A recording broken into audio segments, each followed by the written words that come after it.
자, 테슬라의 배터리 데이가 본격적인 출발을 알렸습니다. 조금 전에 시작을 해서 지금 방금 영상에서 보셨던 것처럼 그리고 저희가 동시 통역으로 전해드렸던 것처럼 테슬라가 갖고 있는 현재 총 3가지 비전 가운데 2가지 비전까지 좀 이야기를 진행하고 있는데요.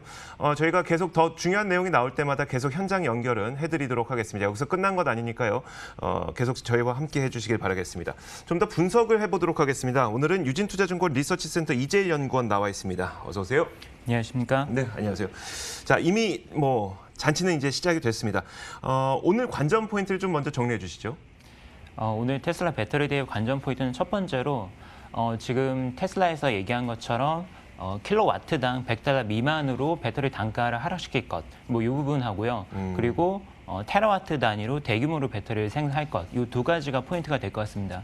앞으로 전기차가 대중화되기 위해서는 내연기관차 대비해서 가격 경쟁력을 가져야 되는데요. 저희가 통상적으로 팩 가격에서 킬로와트당 $100 미만으로 가격이 내려가게 되면은 코스트 패리티를 달성할 수 있다고 얘기를 하고 있기 때문에 네. 이 부분을 달성하는 게 가장 중요한 포인트가 될 것 같습니다. 근데 지금 나왔던 내용에서는 가격 얘기는 아직 안 나왔었죠? 아직 안 나왔죠. 네. 아직 안 나왔지만 앞으로 코스트를 얼마나 내릴 수 있을 것인가에 대해서 좀 추가적으로 언급이 있을 것으로 예상이 됩니다. 근데 이렇게 코스트를 내리기 위해서는 2가지가 필요할 것 같은데요. 첫 번째는 에너지 밀도를 높이는 방법하고 두 번째는 생산 공정 프로세스 자체를 혁신을 통해서 단가를 내리는 좀 저렴하게 만드는 이 2가지 기술들을 앞으로 좀 공개를 할 것으로 예상을 하고 있습니다. 테슬라는 사실 로드러너 프로젝트라는 것을 계속 이야기를 해왔었잖아요. 그러니까 자체 생산을 하는 이제 배터리에 대한 이야기를 해왔는데 테슬라가 그럼 개발하고 있는 차세대 배터리 기술은 어떤 건가요? 그 로드러너 프로젝트라고 하는 게 방금 말씀드린 이제 $100 미만으로 1kW는 $100 미만으로 코스트를 내리고 그리고 이제 테라와트 단위로 대규모로 이제 배터리를 생산하는 게 바로 로드러너 프로젝트라고 볼 수 있습니다. 네네. 여기에서 이제 몇 가지 예상되는 이제 기술들이 있는데 최근에 이제 공개된 내용들을 보게 되면은 테슬라의 배터리 셀 규모가 이제 상당히 좀 커졌습니다. 네. 기존에는 이제 20mm 정도의 어떤 지름을 가지고 있는 배터리 셀을 사용을 했었는데 최근에 공개된 내용들을 보게 되면 이게 45mm까지 이제 커졌거든요. 이렇게 배터리를 크게 만들기 위해서는 여러 가지 기술들이 필요한데 여기에는 이제 템리스 기술하고 그리고 네. 건식 전공 기술 이 2가지가 이제 적용이 된 것으로 현재 예상이 되고 있습니다. 템리스 같은 경우에는 그 배터리에 들어가는 탭 자체를 이제 생략을 함으로 인해 가지고 공정 프로세스에서 탭을 웨딩하는 과정을 이제 생략을 하게 되는 거고요. 건식 전구 공정 같은 경우에는 기존에 보게 되면 이제 음극 물질하고 양극 물질을 이제 용해에 녹여가지고 슬러리 상태에서 혹시 지금요 네. 나오고 있는 이 생중계 화면이거든요. 혹시 네. 이 내용이 과연 템리스 내용일까요? 저런 게? 지금 화면으로는 조금 이렇게 판단하기 어려울 것 네네네. 같고요. 네. 근데 이제 템리스 같은 경우는 올해 4월달 정도에 테슬라가 특허 출원을 했었던 기술이고요. 네네. 그리고 건식 전공 기술은 이제 맥스웰 테크놀로지라고 하는 테슬라가 인수했었던 네네.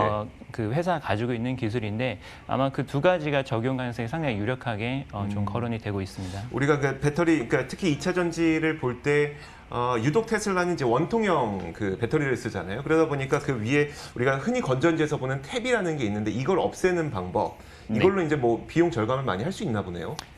프로세스를 굉장히 좀 빠르게 할 수 있다는 프로세스를 게 빠르게 할수 가장 있다는 큰 장점인 것 같습니다. 네네. 이 탭을 부착을 하는 과정이 이제 생략이 되게 되는 거고요. 그리고 이걸 부착을 하는 과정에서 불량이 상당히 좀 많이 발생을 한다고 네네. 합니다. 그래서 이 공장이 없어지게 되면은 비용도 절감을 하게 되고 그리고 프로세스 자체에서 불량률도 낮아지기 때문에 여러 가지 장점이 있습니다. 그리고 열 관리 측면에서도 이렇게 사실 이렇게 탭이 달려 있게 되면은 그쪽으로 이제 전자들이 몰리기 때문에 네네. 저항이 좀 상승을 하고 열이 이제 쏠리는 문제점이 있는데 이제 면 자체를 이제 컨덕터로 사용을 하기 때문에 네. 이제 저항이 줄어들고 그리고 열 관리도 좀 효율적으로 할 수 있는 좀 이런 신기술이라고 볼 수 있습니다.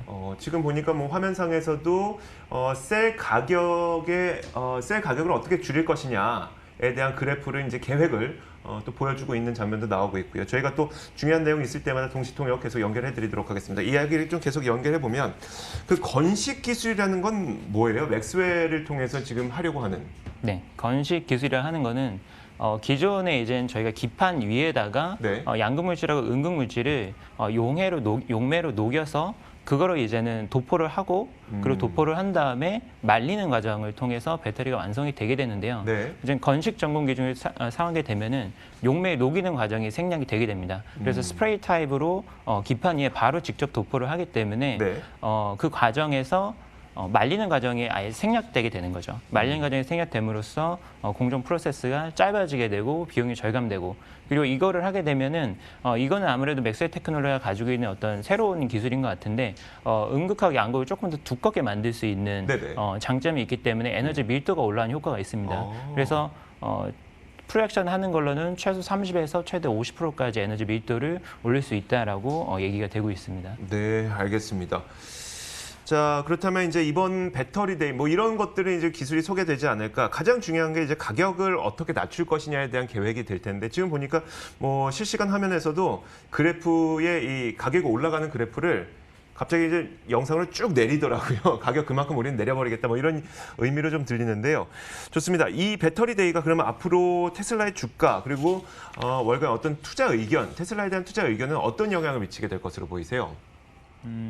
뭐 이번에 기술에서 이제 특이한 점은 그러니까 기존에 사실 배터리 기술 같은 경우는 완성차들이 주도권을 갖기보다는 2차 단지 업체들한테 좀 의존하는 경향이 상당히 강했다라고 볼 수 있거든요. 네. 그래서 자동차와 그리고 배터리 생산과는 좀 결부가 돼 있었는데 이제 앞으로는 이제 테슬라가 자체적으로 배터리 기술 주도권을 잡아간다는 거는 산업 전체 밸류 체인에서 테슬라의 어떤 주도권이 그만큼 공고해진다라는 것을 의미를 하는 것이고 네. 그리고 기존 완성차 업체들은 아무래도 2차 전지 업체들한테 의존하는 경향이 강할 수밖에 없습니다. 그렇죠. 자체적으로 배터리 기술을 가지고 있지 않거든요. 그래서 기존 경쟁자들하고 격차를 더욱더 벌려 나가는 것이기 때문에 이런 측면에서 보면은 중장기적인 테슬라의 경쟁력에 대해서 조금 더 확신을 가질 수 있는 그런 계기라고 보기 때문에 굉장히 좀 긍정적으로 판단을 하고 있습니다. 그러니까 쉽게 말하자면 이거네요. 이제 앞으로 전기차에 뛰어드는 자동차 업체들은 배터리 업체에게 우리 조금만 싸게 해주세요라고 이제 어떻게든 협상을 해야 되는 거고 테슬라 입장에서는 우리 배터리는 뭐 우리 배터리 이 정도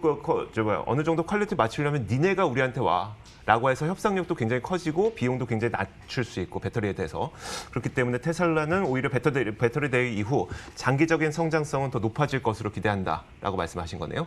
자, 좋습니다. 오늘 이야기는 좀 여기까지만 좀 정리하도록 하겠습니다. 유진투자증권 리서치센터 이재일 연구원이었습니다. 고맙습니다.